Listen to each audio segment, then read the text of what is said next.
하나님의 사랑과 더불어 사는 자가 되자. 본 말씀은 1960년 5월 8일 전 본부교에서 하신 참아버님 말씀입니다. 오늘은 하나님의 사랑과 더불어 사는 자가 되자 라는 제목으로 여러분 앞에 말씀드리겠습니다. 하나님의 사랑을 찾아 나온 인류 역사, 지금까지의 기독교 역사를 보면 수많은 사람들이 하늘을 찾아 나아가는 길에서 죽어갔습니다. 그 역사는 순교의 피로 물든 역사인 것을 우리는 알고 있습니다. 한 생명이 쓰러질 적마다 울부짖으며 찾으셨던 분이 온전한 사랑을 지니신 하나님이었습니다. 인간이 타락한 그날부터 슬픔의 역사는 시작되었습니다. 그러기에 그 역사를 거쳐가는 인간들은 슬픔과 고통과 싸우지 않으면 안 되었고, 있는 힘을 다해도 안 될 때는 자기의 피를 뿌리면서 싸워 나가지 않으면 안 되었습니다.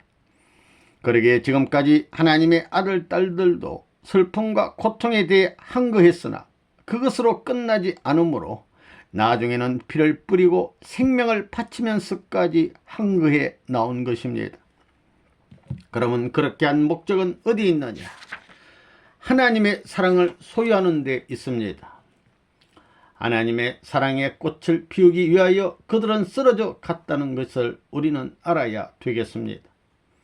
예수가 골고다에서 피를 뿌리며 30여 년의 생애를 마친 것도 하나님의 사랑을 남기고 하나님의 사랑을 뿌리기 위함이었다는 것을 우리는 잊어서는 안 될 것입니다.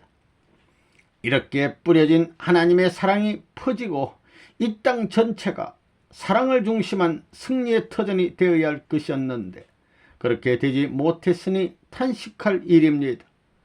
그러한 땅이 되지 않는 한 또다시 성자가 죽음을 당하고 성도들이 눈물을 흘리며 피를 뿌려야 한다는 것을 우리는 알아야 합니다. 본래 하나님이 천지 만물을 어떤 놀이거리나 취미로 지으신 것이 아니고 어떤 목적도 방향도 없이 어떤 이념적인 내용도 없이 그저 지으신 것이 아닙니다. 이것은 여러분이 상식적으로 생각해도 잘 알 수 있을 것입니다. 크나큰 목적과 대우주의 이념을 두고 지으셨습니다. 그래서 지극히 작은 미물에서부터 어마어마하게 큰 우주에 이르기까지 모든 존재물에는 하나님의 심정을 통한 이념이 깃들어 있습니다. 그러면 이러한 이념을 두고 지으신 목적은 무엇이겠는가? 하나님의 사랑을 중심 삼은 이념의 세계, 즉 사랑과 더불어 통하고 사랑과 더불어 즐기고 사랑과 더불어 살 수 있는 세계를 목적하신 것이 틀림없을 것입니다. 대우주의 운행의 원칙, 우리가 잠에서 깨어 눈을 뜨면 눈앞에 펼쳐진 만상을 보게 됩니다. 우리는 그 만상을 통하여 무엇인지 모를 간접적인 인상을 받고 그 반응되는 감각으로 생활에서의 감각을 높여가고 있습니다. 우리 주변에 있는 지극히 작은 미물이라도 반드시 우리와 인연되어 있고 관계되어 있습니다. 우리가 무시해도 그 미물은 그날 천륜의 이념에 따라 존재의 가치를 드러내며 인간과 더불어 인연 맺고 있다는 것입니다. 이런 사실을 우리는 모르고 살아왔습니다. 지극히 작은 존재물에서부터 만물을 주관할 수 있는 만물의 영장이라 하는 인간에 이르기까지 그 존재 목적을 중심 삼고 보면 다 하나님의 대우주의 이념을 통할 수 있는 사랑의 이념권 내에 들어있는 것입니다. 그래서 작은 것은 대우주의 목적을 달성하는 데 있어서 큰 분야를 맡고 있는 것에 흡수되어 움직이는 것입니다. 이렇게 우주는 움직이게 되어 있습니다. 작은 것은 큰 것에 흡수되어 그것의 재료가 되고 한 요소가 되어 대이념을 중심하고 하나의 목적을 향하게 됩니다. 역사는 이렇게 진전되어 나오는 것이고 존재 세계는 천륜이란 원칙의 궤도에 따라 하나의 목적을 위해 움직여 나온다는 것입니다.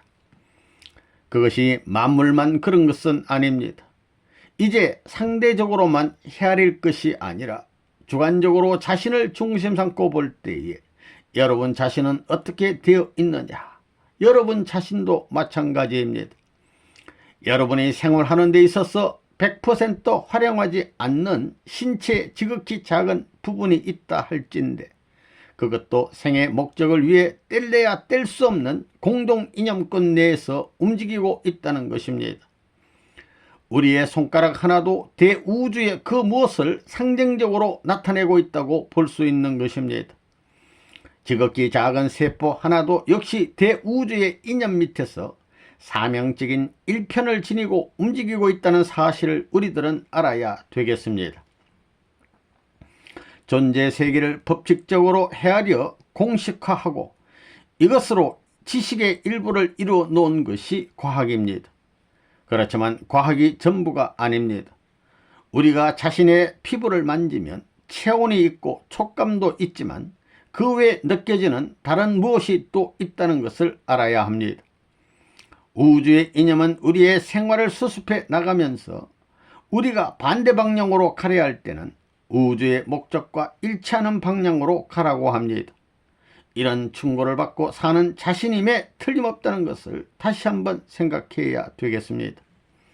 그러기에 큰 물건이든지 작은 물건이든지 어떤 물건이라 할지라도 그것들은 전부 천지를 창조하신 하나님의 대이념권 내에 있습니다. 또 하나님은 그것들을 사랑을 중심 삼고 지으셨습니다. 그렇게 지은 대우주는 하나님이 최고의 희락을 느끼실 수 있는 평화의 세계가 되어야 합니다. 그 목적이 이루어져 하나님께서 나는 행복하다 하실 수 있어야 합니다. 그런 목적을 정결짓기 위하여 이 대우주권 내에 하나님의 이념이 있는 동시에 사랑이 깃들어 있다는 것을 여러분은 알아야 되겠습니다.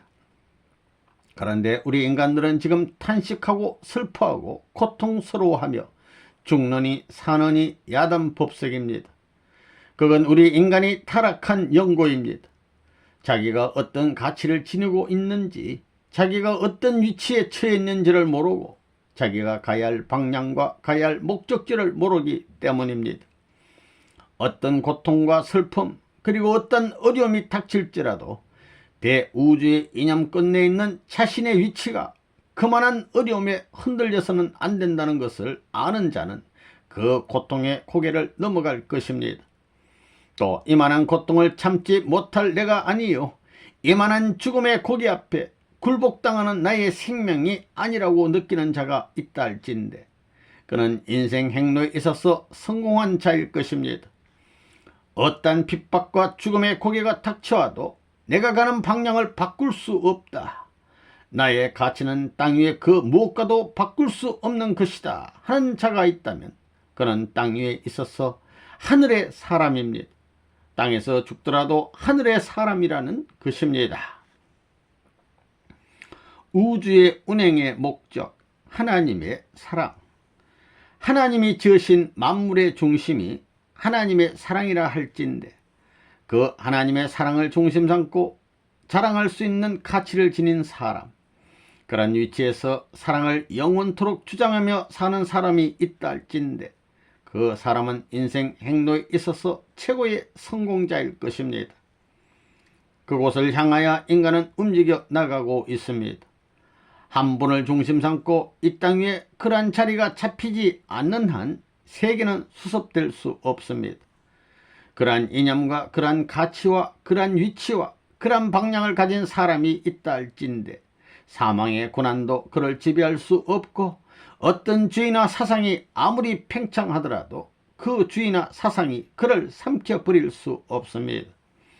그렇게 되게 하기 위하여 하늘은 종교를 세우시고 도나 양심이나 선을 세워 찾아 나오셨습니다. 그러면 이렇게 6,000년 동안 하나님께서 수고하신 터전 위에 세워진 기독교가 오늘날 그런 자리에 서 있느냐? 예수를 믿는 사람들이 그런 자리에 서 있느냐? 그렇지 못합니다. 이 일을 정결짓지 않으면 하나님의 사업이 성취되지 않거늘 여러분은 이 하나님의 사업을 성취시키는 데 있어서 어느 한 부분이라도 맡으려고 한 적이 있었습니까? 전체 섭리의 뜻을 완결짓는 데 있어서 하나의 조그만 분야라도 책임지려고 했습니까? 여러분 자신에게 반문해 보십시오. 그러면 타락 인간이 어떻게 해야 이 대우주 이념 끝내에 잠겨있는 하나님의 사랑의 세계를 찾아 들어갈 것이냐? 이것이 문제입니다. 그 방법은 간단합니다. 어떤 시인이 자연을 보고 시를 한 구절 썼다고 할 때 독자가 그 한 구절의 시 속에서 시인이 바라보던 자연 환경을 그릴 수 있으며 그 시인의 감정까지도 공감할 수 있다면 그를 위대한 시인이라고 할 것입니다. 또 어떤 화가가 찍어 놓은 점 하나에서 그 작가의 사람됨과 심정과 감정의 세계와 그의 이념을 헤아릴 수 있다면 그 작품은 훌륭한 작품이 될 것입니다. 평면적으로 보이는 어떤 상이 문제가 아니라 그 형상 가운데 숨겨져 복잡한 우주관이 담겨있는 내적인 상이 모든 가치의 기원인 것입니다. 그러므로 우리들은 천하만상을 무심코 바라보아서는 안 되겠습니다. 하나님의 대창조 이념세계 존재물들은 모두 하나의 사랑을 목적으로 하여 움직이기 때문에 지극히 미미한 존재라 할지라도 거기에는 하나님의 온 정력이 깃들어 있다는 것입니다. 하나님께서 이 피조세계를 엿새 동안에 지으셨지만 그 하나하나의 존재물, 예를 들면 첫째 날이나 둘째 날에 지음받은 존재물에도 엿새 이후에 벌어질 대우주의 창조 이념이 연결되어 있는 것입니다. 이런 것을 생각하게 될 때 어느 것이든 하나님의 심정을 뿌리로 하여 지어지지 않은 것은 하나도 없다는 것입니다. 하나님의 창조의 동기. 오늘날 우리들은 옛날에 유명한 사람들이 남긴 유물을 소중히 여깁니다. 그들이 지니고 살던 골동품을 소중히 여깁니다. 그러나 지금 여러분의 눈앞에 모래알이 떨어져 있다 할 때 그 모래알 하나에도 하나님의 심정이 인연되어 있다는 것을 알아야 됩니다. 그것은 어떤 귀한 사람이나 훌륭한 사람보다 더 높은 창조주의 손길을 거쳐서 생긴 심정의 결실체입니다. 이러한 가치적인 존재물인 것을 알고 모래알 하나라도 우주와 같이 귀하게 여기는 자가 있다면 그는 틀림없이 하나님의 아들이 될 수 있을 것입니다. 모든 만물이 그렇게 인연되어 있다는 것입니다.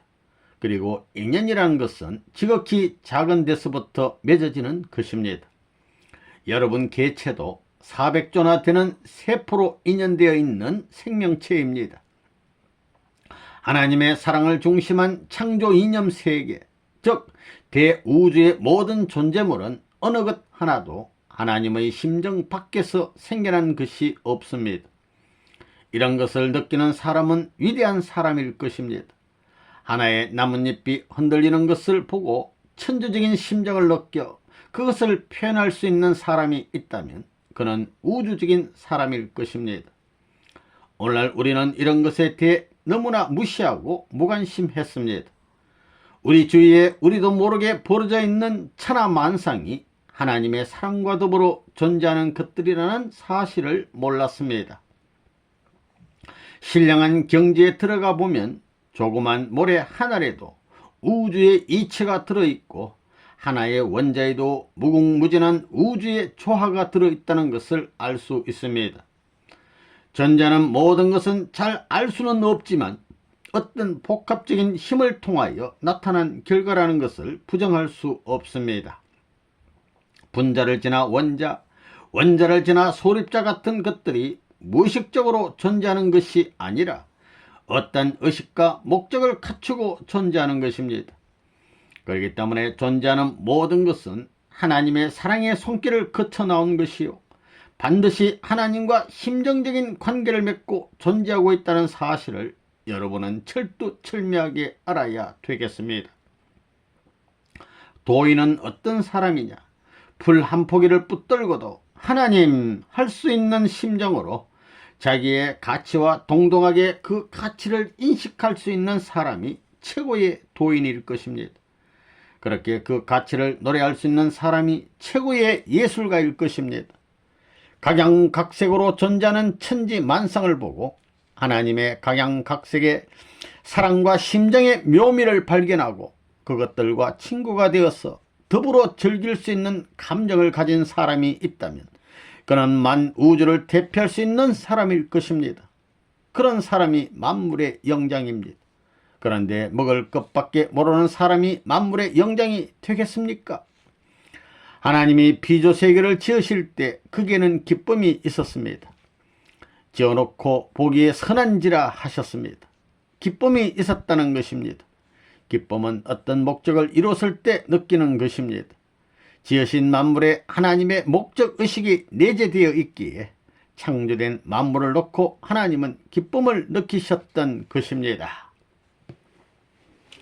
하나님의 섭리의 목적. 그러면 복귀의 세계는 어떤 세계냐? 한마디로 말한다면 삼라만상의 개체개체를 보면서도 하나님을 찬양할 수 있는 심정적인 인연을 입체적으로 갖춘 사람들이 사는 세계입니다. 하늘이 보시는 인격의 가치는 거기에 있습니다. 그래서 옛날에 성 프란체스코가 새를 보고 설교했다는 말도 거짓말이 아닙니다. 꿈 같은 이야기입니다만 꿈이 아니고 사실입니다. 오늘날 인간들은 한스러운 복귀의 고개를 넘어 새로운 천지의 주인공이 되고 싶어합니다. 우리는 더더욱 그러한 사람이 되고 싶어하는 사람들입니다. 그러한 사람이 되려면 우리에게 속한 일체는 우리의 것이 아니라는 사실을 먼저 깨달아야 합니다. 자기 의식이 있어서는 안 됩니다. 내 수요관념이 있어서도 안 됩니다. 내가 주체적인 입장에서 어떤 상대모를 취하려고 해서도 안 됩니다.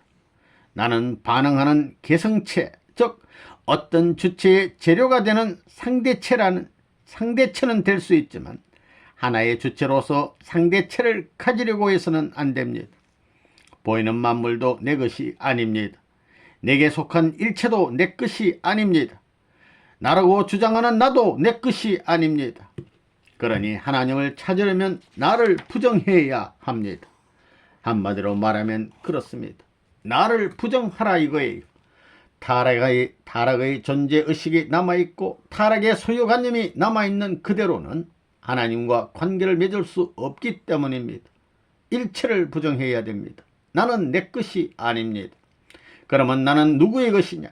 나는 나라의 것이요 세계의 것이며 천주의 것입니다. 더 나아가서 나는 하나님의 것입니다. 인간들은 반드시 이런 관계를 완결지어야 합니다. 인간은 지원받을 때부터 그런 인연을 가지고 있었으나 타락으로 말미암아 그 관계의 통로가 막혔습니다. 막힌 이것을 다시 개방하기 위해서는 나를 부정해야 하는 것입니다. 그 길을 개방시키기 위한 것이 6000년 동안 수고하신 하나님의 역사입니다. 시족에서 부족, 민족, 국가를 거쳐 오늘날 세계를 끌고 나오시는 목적이 거기에 있는 것입니다. 앞으로 세계를 지배할 수 있는 민족은 민족을 넘어 세계를 붙드는 민족입니다. 오늘날 세계를 지도하려는 나라가 있다면 자기들의 개체적인 국가 이념을 가지고 움직여서는 안 됩니다. 일개 국가의 차원을 넘어야 세계를 지도할 수 있을 것입니다. 하나님은 타락한 인간들을 대하여 모든 것을 부정하라 하십니다. 이것은 인간을 대우주의 이념 끝내로 몰아넣기 위해서입니다. 그런 연고로 도의 길에서는 일체 부정입니다. 일체 자기중심한 것을 용납하지 않습니다. 이것은 선생님의 말이 아니라 성경에 그렇게 되어 있습니다. 세상의 이념과 주의를 부정하고 가정적인 환경을 부정하고 개체를 부정하라는 것입니다. 더 나아가서는 마음을 부정하고 심정까지 부정하라고 가르칩니다. 왜 그러느냐? 하나님께서는 타락하지 않은 것만을 사랑하실 수 있기 때문입니다. 타락의 요소와 인연을 맺은 것은 일체 용납할 수 없다는 것입니다. 우리를 타락하지 않은 본래의 세계로 옮기기 위해서 부정하라 하신 것입니다. 인간이 타락하지 않았으면 온 천하가 우리의 것이요 하나님도 우리 것이 되었을 것입니다. 그런데 타락함으로 말미암아 소유할 수 있는 자격을 잃어버렸으니 우리가 가지고 있는 모든 것을 버려야 합니다. 보이는 세계도 우리의 세계가 아니요 지어진 모든 만물도 우리 것이 아닙니다. 이 모든 것은 하나님의 것입니다. 하면서 하나님께로 돌려드려야 합니다. 그런 입장에서 다시 하나님과 인연을 맺고 거듭난 후 모든 만물을 주관하는 위치에 세우려는 것이 구원의 목적입니다. 이런 노정을 거쳐가야 할 우리에게 있어서 제일 중요한 것은 무엇인가? 심정입니다. 내 심정 기준을 어디에 세울 것이냐 하는 것이 문제입니다. 내가 보고 듣고 기뻐하는 일체는 내 것이 아니라 사탄권에 속해 있는 것입니다. 이 모든 것을 끌어다가 하늘권내로 옮겨놓기 위해 타락한 인간들을 오늘날까지 이끌고 나온 것입니다. 이것이 역사의 목적이요 하늘의 승리의 목적이요 창조의 목적입니다. 본연의 세계와 본연의 인간, 여러분 마음의 문을 열고 다시 한번 타락하지 않은 본연의 세계를 회상해 봅시다. 본래 하나님과 아담 헤아는 부자의 관계였습니다. 그런데 아담 헤아는 그것을 모르고 타락했습니다. 그래서 인간들이 하나님이 누구신지를 모르는 것입니다.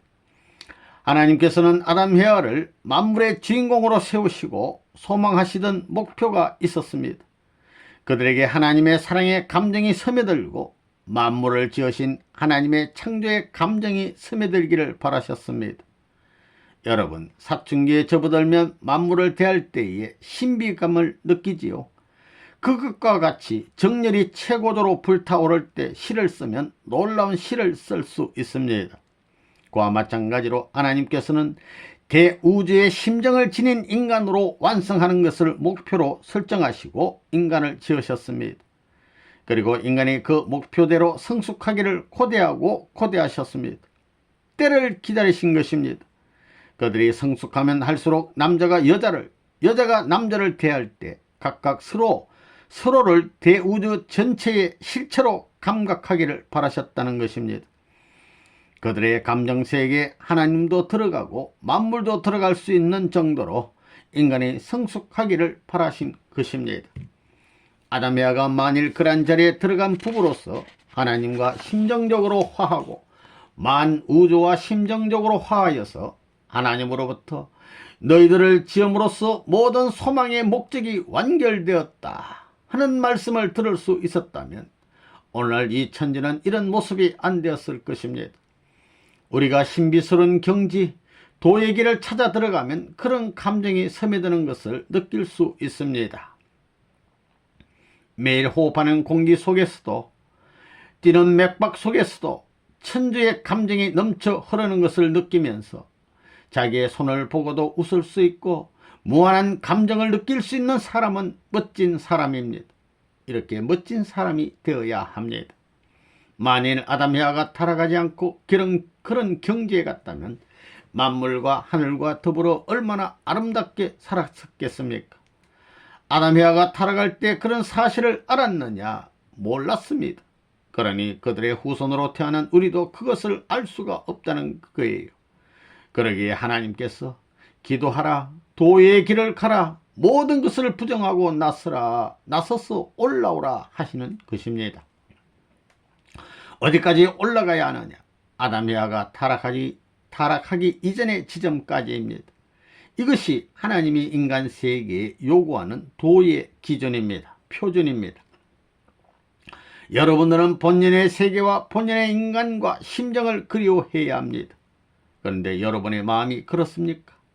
하나님 하고 부르는 순간 하나님과 더불어 화하여 사랑할 수 있고 설명을 듣지 않고도 그 존재 가치를 100% 인정할 수 있는 세계가 심정의 세계요 사랑의 세계입니다. 설명이 필요한 세계는 이치의 세계입니다. 오늘날 이 세계는 새로운 이치를 논의하고 철학을 세워 나오지만 심정을 가진 인간은 절대 지배하지 못합니다. 최후에는 어떤 이치로서 해명할 수 있는 심정이 아니라 어떤 이치로서 해명할 수 없는 무한한 사랑의 심정세계, 그런 절대적인 것을 찾아야 됩니다. 어떤 논리로서 해명할 수 있는 것이라면 인간도 창조할 수 있습니다. 우리는 하나님을 해명하지 못합니다. 하나님의 사랑도 해명하지 못합니다. 그러나 하나님은 살아계십니다. 여러분이 여러분의 생명을 해명할 수 있습니까? 여러분의 양심을 해명할 수 있습니까? 전적인 무한한 우주의 감정과 할 수 있는 경지에 들어갔다면, 그런 인간이 되었다면 오늘날 인간은 이렇게 살지는 않았을 것입니다. 오늘과 같은 20세기의 문명의 과학세계는 벌써 옛날에 다 이루어졌다는 거예요. 몇천 년 전에 다 되었다는 거예요. 현아 20세기의 문명은 400년 걸려 이룬 문명입니다. 문의 부흥 이후의 문명인 것입니다. 오늘날 우리들은 탄식하고 허덕이며 죽느니 사느니 야단법석입니다. 그러다가 인간이 결국에 가서 나서는 길이 도의 길입니다. 세상에 믿을 것이 없고 의지할 것 없어서 가는 길이 도의 길입니다. 도의 길을 가는 사람들은 어떤 의미에서 인생 행로의 낙오자들입니다. 사회생활에서 낙오되고 버림받은 무리들이에요. 그렇지만 버림받은 무리들에 의해 역사는 지금까지 수습되어 나왔습니다. 현 문명 또한 배척받은 무리들로 말미암아 발전되어 나온 것입니다. 하나님의 아들, 딸의 자격 기준. 이것은 왜 그러냐? 여기에는 어떤 이유가 내재되어 있을 것입니다. 여러분, 자기의 가치를 알고 자기를 중심 삼은 가정과 사회와 국가, 세계, 천주의 가치를 아는 사람이 있다면 하나님을 아버지라 할 수 없겠어요? 그러나 현재와 같은 입장에서는 하나님을 아버지라 할 수 없습니다. 부모가 사랑하는 아들, 딸에게 줄 손수건을 만든다면 어떻게 만듭니까? 심정에 의리여 사랑하는 마음으로 정성을 다해 만들 것입니다. 이렇게 만들어진 자기의 사랑을 대신하고 자기의 심정을 대신하는 그 손수건이 사랑하는 아들, 딸의 손으로 옮겨질 때 나의 사랑과 심정도 옮겨지겠지 하는 생각을 하며 정성을 다해 지어 주었는데도 불구하고 그 아들, 딸이 대수롭지 않게 받았다고 해봐요. 그때 부모의 마음이 어떻겠습니까? 천진만물을 지으신 하나님도 마찬가지입니다. 부모가 사랑하는 자녀에게 지어준 손수건 정도의 문제가 아닙니다. 영원 불변의 가치를 지닌 실존물로서 당시뿐만 아니라 후손 만대까지 영원히 당신의 심정의 인연을 노래할 수 있는 존재물로 이 만물을 지으셨습니다. 그러기에 하나님께서는 꽃을 보며 무슨 요소로 되어 있는가 하고 성분을 따지고 분석하는 사람보다 꽃을 보며 웃고 즐기는 사람을 더 귀하게 보십니다. 과학은 분석하는 것이지만 예수는 무엇을 보고 느낀 감정을 표현하는 것입니다. 그러기에 예수는 과학보다 앞서는 것입니다. 여러분이 산이나 들에 가서 풀 한 포기를 보았을 때, 아, 이것은 무슨 풀인데 무슨 씨로 생겨났고 무슨 원소가 부합되어 이렇게 되었다 하는 것과 이야 아름답구나 하고 감탄하며 심정으로 대하는 것 중 어느 것이 귀하겠어요? 심정을 갖고 대할 때는 1대1로 대하는 것이 아닙니다. 전체를 대하는 것이 됩니다. 분석적으로 대하는 것과 비할 바가 아니라는 것입니다. 그래서 하나님의 사랑과 더불어 사는 사람이 하나님의 아들이요 딸입니다. 하늘을 주관할 수 있고 땅을 주관할 수 있는 온 천주의 주인공입니다. 이렇게 놀라운 것이 인간입니다. 만일 그런 아들, 딸이 있다면 하나님께서 그렇게 훌륭하게 되었다고 저주하시겠어요? 저주하시겠냔 말이에요. 그 이상 더 좋아하실 수 있는 것이 없을 것입니다. 만일 여러분의 손으로 만든 것이 여러분을 아버지 혹은 주인님이라고 부르며 웃고 즐거워하며 좋아한다면 여러분은 그것을 보고 야, 이 녀석아 벼락 맞을 녀석아 하겠습니까? 아닐 것입니다. 그 이상 더 좋은 것이 없을 것입니다. 이런 입장에 놓인 인간이기에 만물의 영장입니다. 그러면 인간이 만물의 영장으로 결정될 수 있는 본질적인 내용이 무엇이냐? 사랑입니다. 인간은 이 사랑의 감정을 무한세계까지 인연 지을 수 있는 중심 위치에 있기 때문에 만물의 영장이 될 수 있다는 것입니다. 모심의 생활의 필요성. 하나님의 사랑과 더불어 산다고 하였으니 이제 여러분의 생활 목표는 어떠해야 하는가? 사랑의 심정을 갖고 모심의 생활을 해야 합니다. 그런 마음으로 손수고 한 장을 대해 경배해도 그것은 우상 숭배가 아닙니다. 사랑의 심정을 가지고 머리 숙이는데 그 무엇이 지배할 수 있겠습니까? 자기의 영광을 초월하여 심정으로 경배드리면 사탄이 더 그러지 말라고 하는 것입니다. 천주의 심정을 통해 나가는 데는 우상이 없는 것입니다. 불교인들이 돌로 부처님을 만들어 불공을 드린다고 비난을 하지만 하늘 앞에 심정만 통하면 하늘도 칠 수 없다는 거예요. 그런 입장에 서면 불교를 믿는 사람도 천국 갑니다. 아무리 우상 숭배를 한다 하지만 천국 간다는 것입니다. 천상의 법도를 그리워하는 사무친 마음이 없으면 지옥 가는 것입니다. 오늘날 우리가 오간을 통하여 보고 듣고 대하는 일체는 하나님의 사랑의 근거를 두고 있음을 알아야 됩니다. 그런 심정세계에 들어가서는 시계 하나를 보고 하나님 해도 죄가 되지 않습니다. 여러분은 기도를 하기 위해서 산중에 들어가고 새벽 기도를 하고 철야 기도를 하는 것보다도 불 한 포기를 보고도 그것을 지으신 아버지의 손길, 지으실 때 기뻐하셨을 아버지의 그 심정이 그리워서 눈물 짓는 사람이 되어야 합니다. 그런 사람이 있다 할진대 그는 천주의 대주제신 하나님의 아들, 딸임에 틀림없습니다. 하나님 앞에 만점 받을 수 있는 자격자일 것입니다. 여러분, 하나님이 천지 만물을 지으실 때 어떤 심정으로 지으셨는지 생각해 보았어요? 바위를 보고 바위야, 너는 하나님의 심정과 어떤 내적 인연을 가지고 이 천지에 태어났느냐 해 보았습니까? 하나님의 심정을 만물을 통하여 알게 하기 위하여 하나님은 천지 만물을 창조하셨는데 너를 보고도 이렇게 무감각하니 이런 나를 저주해라 해야 하는 것입니다. 그런데 사람들은 감각이 예민한 사람을 보고 이상주의자니 뭐니 하며 돌았다고 합니다. 육감을 갖고 느끼는 사람을 보고 돌았다고 합니다. 돌아도 목적을 위해서 돌면 됩니다. 여러분, 춤추는 것은 도는 것 아닙니까? 춤추는 것을 보고는 좋다고 합니다. 도는 것이라면 그 이상 도는 것이 어디 있습니까? 그러나 기쁠 수 있는 환경을 중심 삼고 돌면 좋다는 겁니다. 돌았다는 비난을 받으며 쫓겨도 좋다는 것입니다. 하나님의 사랑을 노래할 수 있고 하나님의 사랑을 드러낼 수 있다면 어때도 좋다는 것입니다. 이제 여러분들은 우리가 잃어버린 본연의 기준을 되찾아서 새로운 이념의 천국에 들어가 살려면 어떤 사람이 되어야 할 것이냐 하는 것을 알았습니다. 지어진 모든 만물은 하나님과 사랑의 인연을 맺고 있다는 것을 알고 그것을 아버지의 그림자와 같이 느낄 줄 알아야 됩니다. 모든 만물은 아버지의 심정의 그림자와 같은 것입니다. 아버지가 있는 정력을 다 기울여 지으셨고 아버지의 손길을 거쳐 지어진 것이니 아버지의 대신자와 같이 귀하고 가치 있게 여기고 사랑해 주기를 만물은 바라고 있습니다. 그런데 타락이 오늘날까지 어느 누구도 그렇게 대해주지 못했습니다. 그러니 탄식 안 할 수 있습니까? 그렇기 때문에 성경에 만물이 탄식한다고 했습니다. 이제 우리는 알아야 합니다.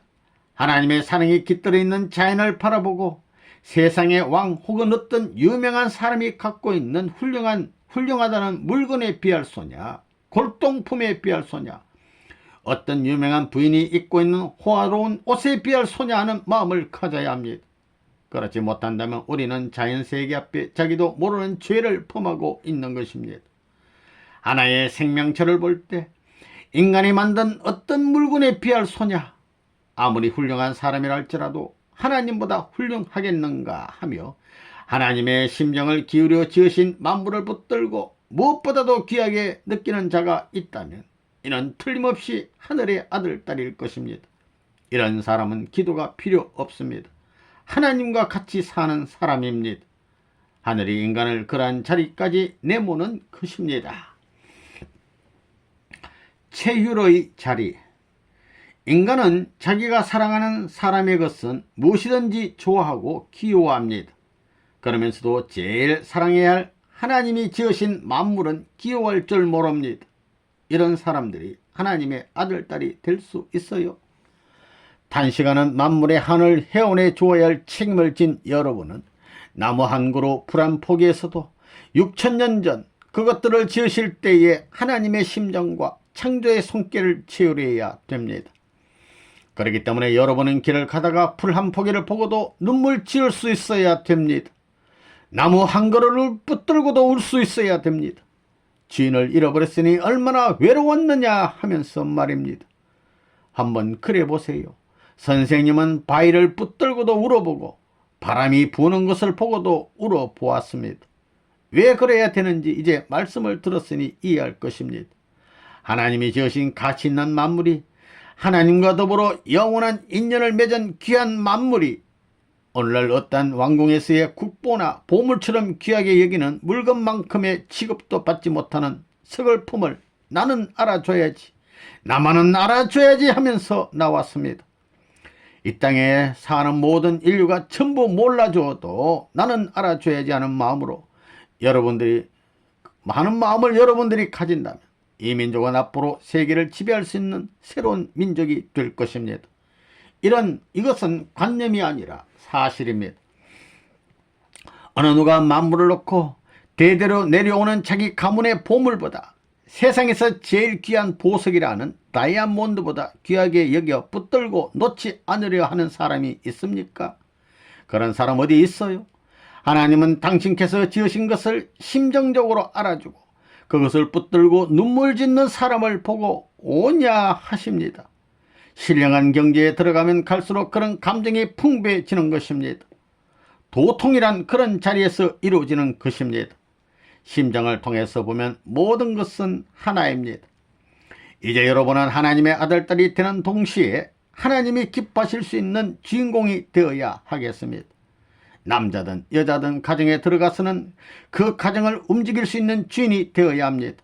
또 그 가정은 사회를 움직일 수 있는 주인이 되어야 하고, 그 사회는 국가를 움직일 수 있는 주인이 되어야 하고, 그 국가는 세계를 움직일 수 있는 주인이 되어야 합니다. 선생님은 하나님 아버지의 손길을 거쳐 지어진 순수한 이 풀 한 포기를 무엇보다도 가치 있게 느낄 수 있는 세계가 되기를 바라고 있습니다.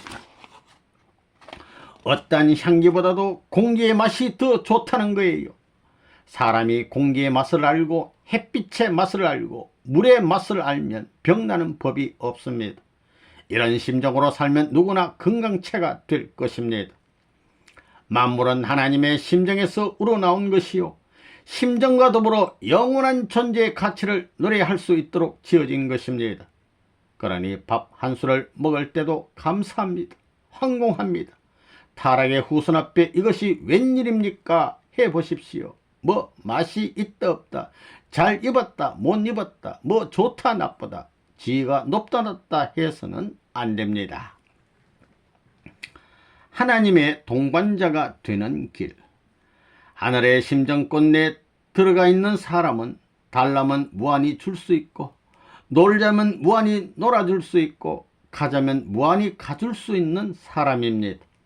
원수가 맨뺨을 때리면 바른뺨을 대고, 겉옷을 달라면 속옷까지 주라고 하신 예수님의 말씀은 그런 견지에서 이해해야 할 것입니다. 여러분과 같은 입장에서 한 말이 아닙니다. 이런 것 같지만 나는 부자다, 없는 것 같지만 나는 부자다 하는 우주관적인 심정을 여러분이 가져야 되겠습니다. 이런 것을 알았으니 이제 천적인 이념 세계를 이루기 위해 노력해야 하겠습니다. 그리고 각자의 생활 환경에서 하늘과 인연 맺어야 입장에 있는 우리들의 생활 목표는 하나님의 사랑과 더불어 살자, 하나님의 심정과 동반하여 사는 자가 되자 하는 것이어야 합니다. 여러분이 이런 생활의 진리를 알면 최고의 시인이 됩니다. 그래서 사람들은 복잡한 도시 생활보다도 바닷가나 산으로 나가는 것을 좋아하는 것입니다. 그러기에 인간들은 좋은 경치를 찾아가고 그것을 그리워하는 것입니다. 만일 그런 남자와 여자가 하나님의 축복을 받아 결혼을 하면 어떤 아들, 딸이 나오겠습니까? 그런 심정의 아들, 딸이 나온다는 것입니다. 하나님은 우리의 조상 아담 헤아를 지어 놓으시고 무엇을 바라셨는가? 그들이 서로 사모하여 심정적인 인연을 맺어 만물을 대신한 아담 헤아와 하나님을 대신한 아담 헤아와 천상천하를 대신한 아담 헤아로 성장하기를 바라셨습니다. 아담 헤아가 우주 전체 이상의 가치를 완성한 모습으로 기뻐하며 하나님 앞에 났으면 하나님은 그들을 축복하시어 결혼시키려 하셨습니다. 그런데 그러지 못했기에 오늘날까지도 도의 길을 가는 사람은 독신 생활을 해야 했습니다. 진리의 원칙을 세우지 못했기 때문에 도의 세계는 혼자 가야 했습니다. 오늘날까지 상대적인 관계는 원수였습니다. 예수님도 가정을 이루지 못하시고 나는 신랑이요 너희는 신부다라는 말씀만 남기고 가셨습니다. 이제 신부가 되어 하나님을 대신해서 오실 예수를 신랑으로 맞아야 할 여러분은 신부가 지녀야 할 내적인 심정적 가치를 어떻게 갖추며 어디서부터 심정의 문제를 수습할 것인가? 기도만 하면 되느냐? 안 됩니다.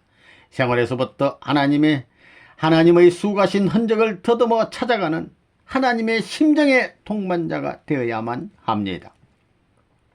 그렇게 데리고 가는 사람이 있다면 하나님은 지금까지 있었던 역사적인 고통을 당하도록 한번 들이칩니다.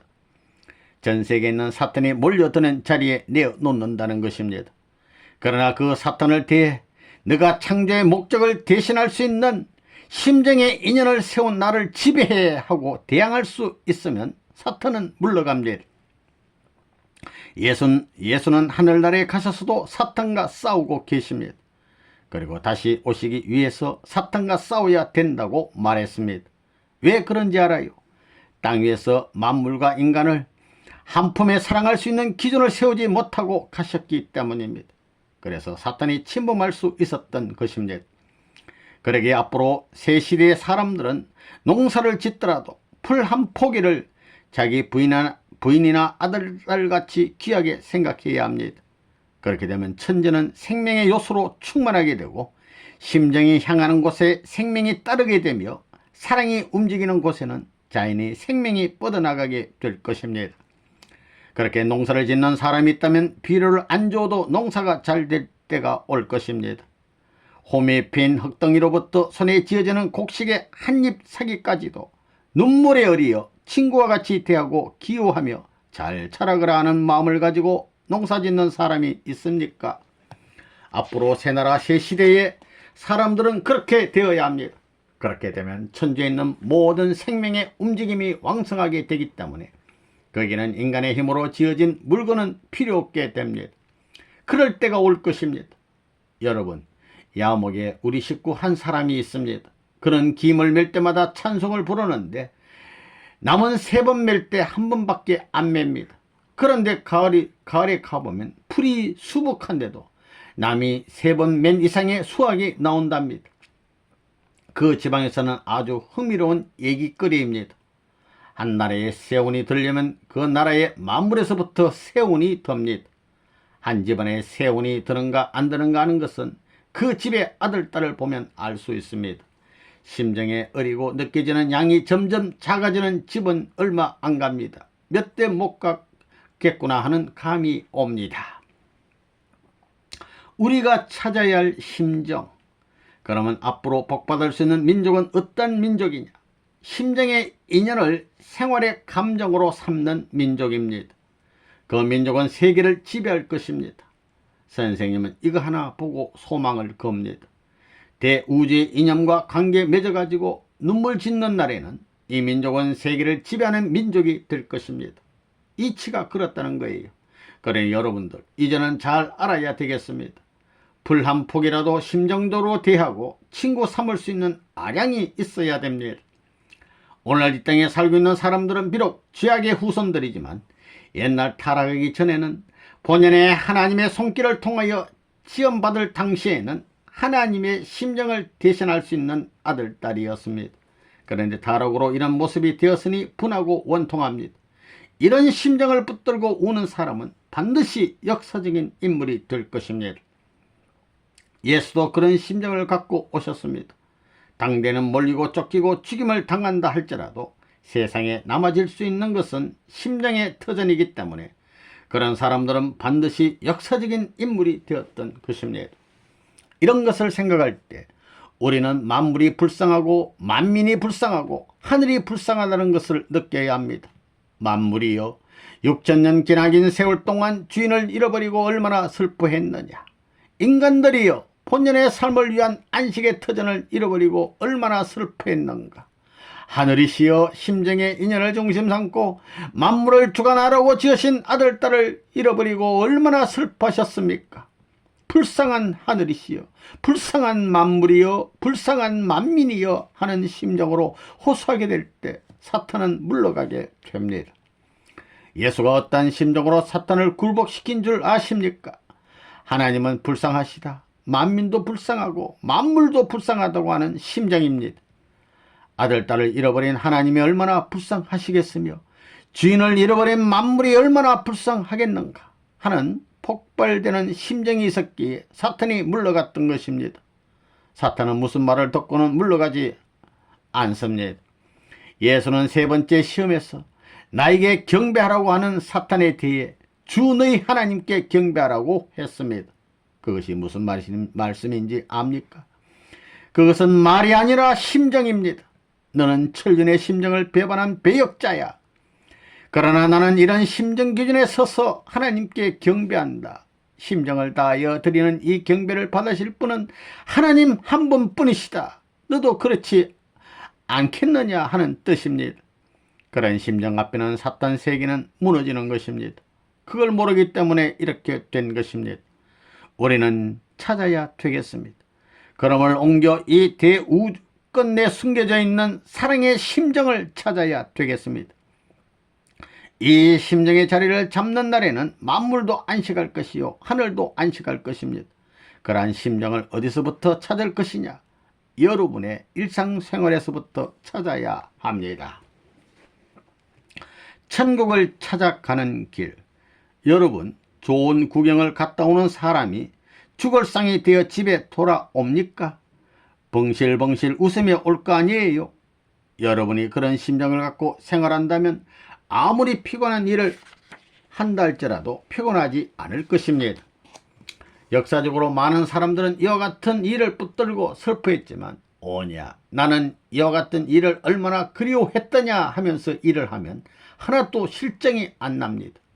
그러기에 음악가는 음악적으로 살다가 예술적으로 죽는다는 말도 있지 않습니까? 인간은 그렇게 되어 있다는 것입니다. 오늘 여기에 모인 여러분들은 하나님의 사랑과 더불어 하나님의 심정과 더불어 사는 사람이 되어야겠습니다. 여러분, 저는 그래요. 허술한 옷을 입고도 훌륭한 사람들이 모인 곳에 잘 갑니다. 옷이 문제가 아니에요. 먹고 입고 사는 것이 문제가 아닙니다. 외적인 형태는 아무리 잘 갖췄다 할지라도 속이 썩은 자는 대등한 취급을 받을 수 없습니다. 그러기에 예수님은 화 있을진저 외식하는 서기관과 바리새인들이여 하며 질투한 것입니다. 하늘의 심정을 움직여낼 수 있는 내용을 갖춘 사람은 어디를 가도 물가에 가거나 산에 가거나 아무런 문제가 없습니다. 어느 곳에 가든지 친구가 있습니다. 저는 그런 생활을 좀 해봤습니다마는 찬 바위 위에 누워 잠자는 일이 생기더라도 오냐 해야 합니다. 도동판에 가서 가만히를 둘러 메었다고 해서 옛날에는 어땠는데 오늘은 이렇게 되었다고 하며 낙심을 해서는 안 됩니다. 이와 같은 내 심정은 아무도 못 빼앗아간다는 마음을 가져야 합니다. 그런 사람이 되어야 합니다. 그런 사람은 땅 위에 악하다는 요소, 슬프다는 요소, 어떤 사탄의 요소를 가지고도 건드릴 수 없습니다. 그런 사람은 틀림없이 천국 백성이 됩니다. 오늘날 우리들은 그런 심정을 찾아 헤매는 개척의 선봉자가 되어야 합니다. 그런데 지금 우리가 살고 있는 세계는 어떤 세계입니까? 타락한 세계입니다. 그래서 반대의 역사가 벌어집니다. 타락권 내에 있는 한 우리는 이 심정을 중심 삼고 어떤 어려움이 닥치더라도 그것을 넘어서 승리했다는 기준을 세워야 합니다. 그런 자라야만 민족 앞에 설 수 있고 세계 앞에 설 수 있고 또 천주 앞에 설 수 있는 것입니다. 이것이 철칙입니다. 그러한 기준을 넘어서기 전에는 안 됩니다. 빨갛게 바르고 반질반질하게 해가지고 돌아다녀도 안 돼요. 좋은 것 먹고 고운 것 입어도 안 된다는 거예요. 자신은 먹지 못하고도 먹은 사람을 구하고 싶은 마음, 자신은 입지 못하면서도 못 입은 사람을 불쌍히 여기는 마음, 자신은 집이 없으면서도 고루 극악에 사는 사람을 보고 눈물 지을 수 있는 마음을 가지고 가야 승리했다는 기준을 넘어설 수 있습니다. 천국 가려는 사람들이여, 지옥을 정박한 후에야 천국 갈 수 있다는 것을 알지어다.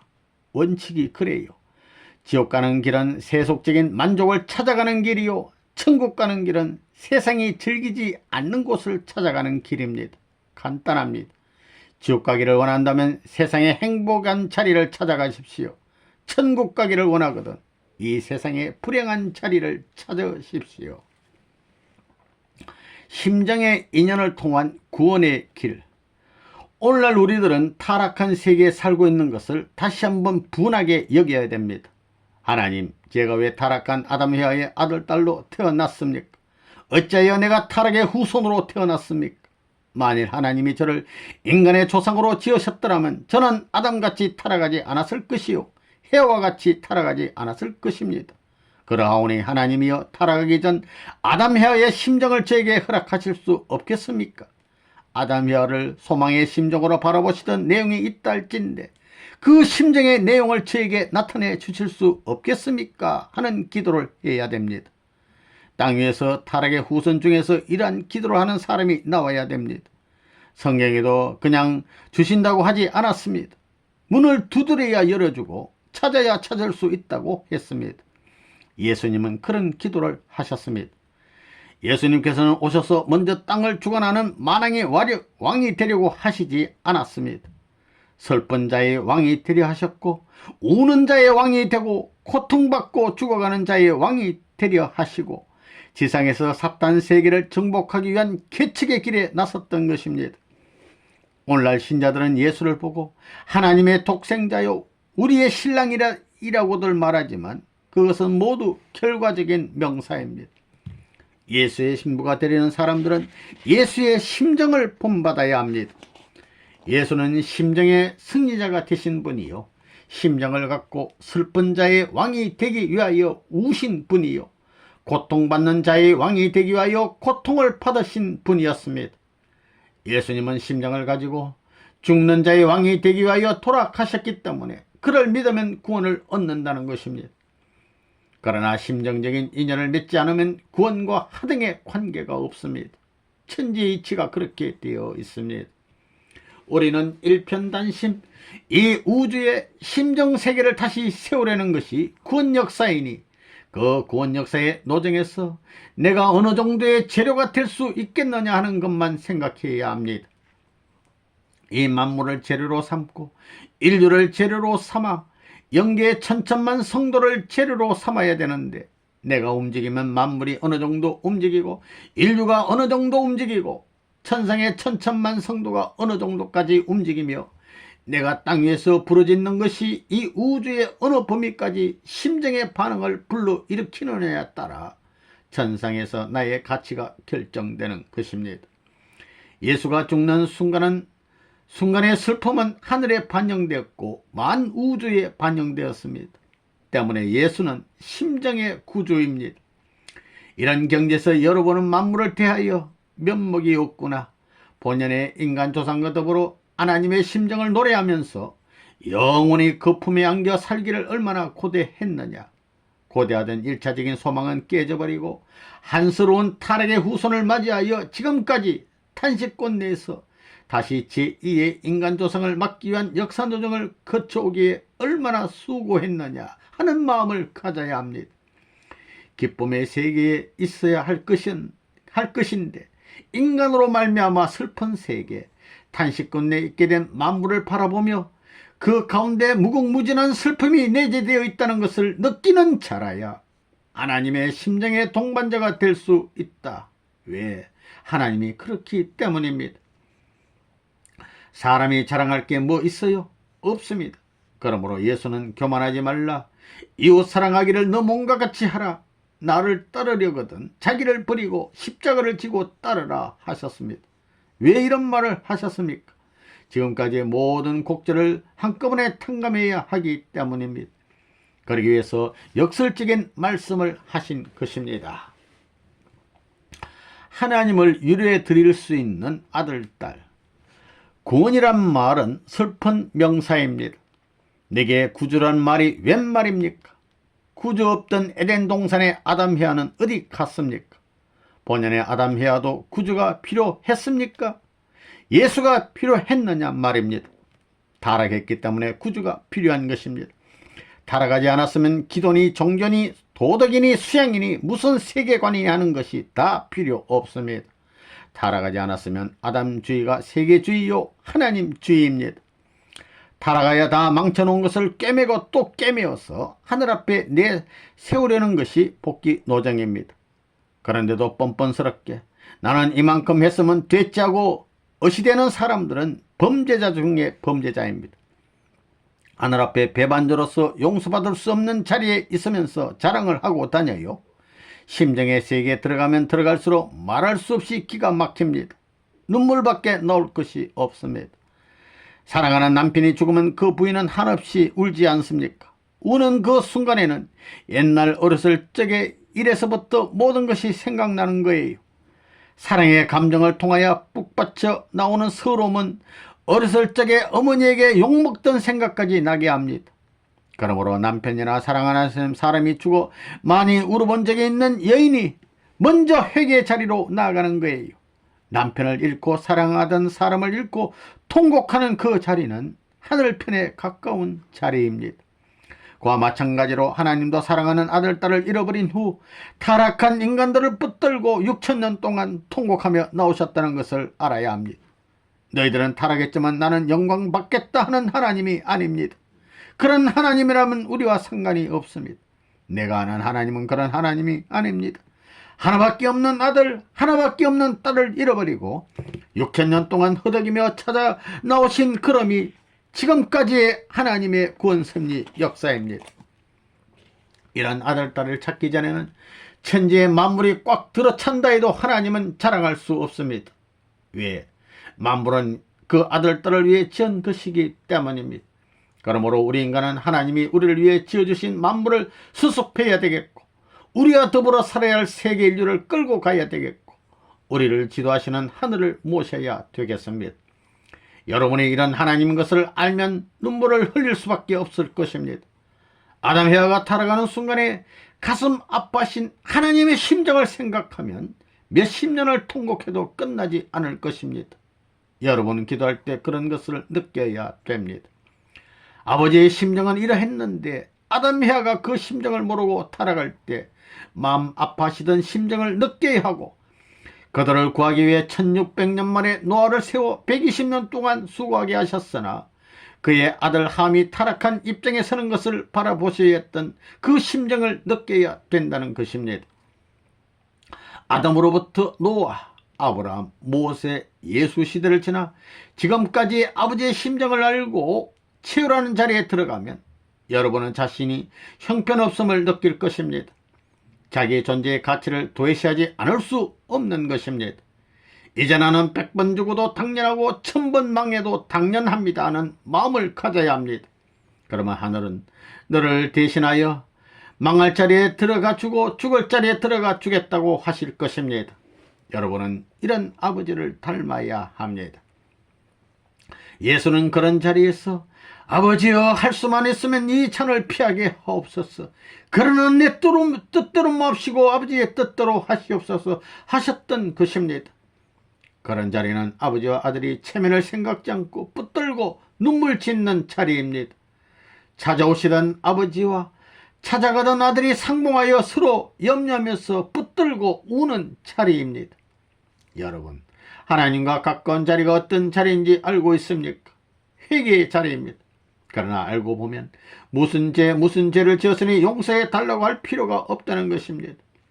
아버지의 심정을 몰랐던 것을 회개하면 다 용서받을 수 있습니다. 자식이 부모의 돈을 다 써버리고 방탕하게 다니는 것보다 더 큰 죄는 자기를 사랑하는 아버지의 심정을 상하게 하는 것입니다. 그 이상 더 큰 죄가 없다는 거예요. 그러므로 아버지, 이까짓 것이야 있다가도 없고 없다가도 있는 것 아닙니까? 그러나 아버지의 심정에 상처를 입힌 이 죄를 어떻게 용서받겠습니까? 하고 눈물 짓는 자식이 있다면 그 아버지는 오냐 하며 용서해 준다는 것입니다. 타락한 부모가 그렇듯이 하나님도 그러하십니다.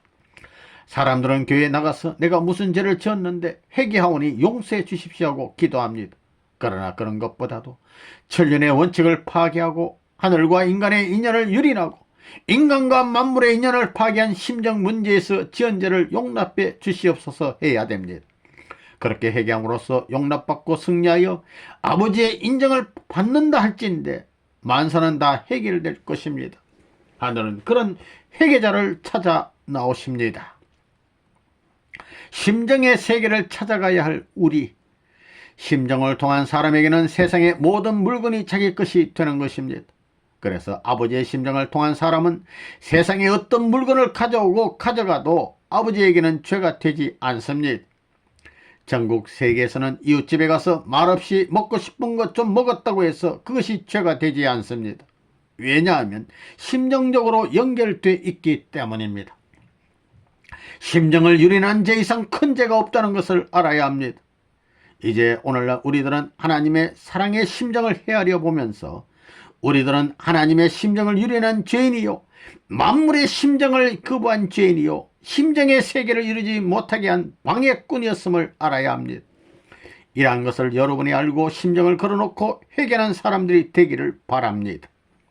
이제 여러분들은 슬픔의 자리를 벗어나서 하나님, 이제는 그만 슬퍼하시고 그만 우시옵소서 할 수 있어야 합니다. 슬픈 자리에 계신 하나님을 기쁜 자리로 옮겨드려야 합니다. 그런 자리에서 서로 웃고 기뻐하며 사는 곳이 지상천국이요 그런 아들, 딸이 사는 곳이 우리들의 본향이요 타락하지 않은 아담 헤아가 살던 본연의 세계입니다. 그런 세계에 들어가려면 천주의 이념과 심정의 인연을 찾아야 하고 하나님의 창조 이상의 심정과 타락 직후의 심정과 복귀의 심정과 소망의 심정을 알고 하나님과 더불어 살기 위해 애써야 합니다. 그 하나님의 심정과 더불어 싸우고 그 심정과 더불어 회개하고 그 심정과 더불어 죽는 자가 있다 할지인데 그는 죽어도 산 자요 잃어버려도 얻는 자입니다. 나중에는 이 세계 전부가 그의 품에 안겨 그의 것이 된다는 것을 여러분이 알아주시기 바랍니다.